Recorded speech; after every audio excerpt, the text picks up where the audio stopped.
going to go to ask. Yeah. You mentioned a year ago in Argentina that after the game you had gone to school that day, the 5-0 game. What have you learned that you've been using since then?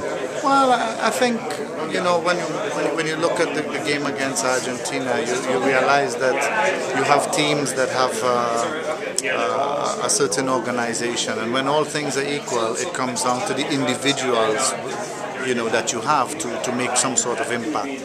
And I've always known that. I think at the highest level of international football, it's always the individuals that sort of make a difference. And we could go back historically and remember, when things were so equal and so balanced, some individual pulls out a bit of magic and wins the game.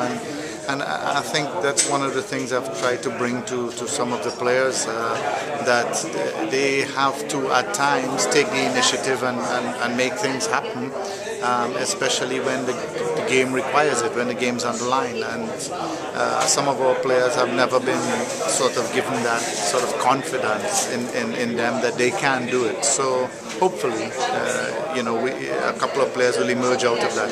And just looking the game right after, Argentina almost had a second squad in there, and they did end up with a good result, the 1-1 tie. And that seems to be one of your main goals, establishing that depth. And we kind of see that with the Gold Cup, where there are a couple of guys at each position that could step in. So how important is that? Yeah, I felt sorry for Dale when he had the team and he had some injuries and yellow cards, card accumulation, and he really didn't have the depth at the time to dive into. And I sort of said to myself in my notes at that time, I don't think I would like that to ever happen to a team, that you're working with. So, yeah, I think trying to create depth has always been Canada's sort of one real weakness. We depended too much on a sort of 11 or 12 players. And just mention some of the guys who come to mind, guys like Hader Al-Shabani in goal and Pedro Pacheco are names that we were really sort of unfamiliar with up until recently.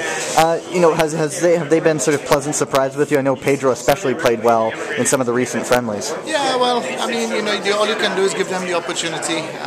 I show confidence by picking them. They have to prove to me that they deserve to be selected. So, we were lucky we had those international games to give them the opportunity, and they've done well.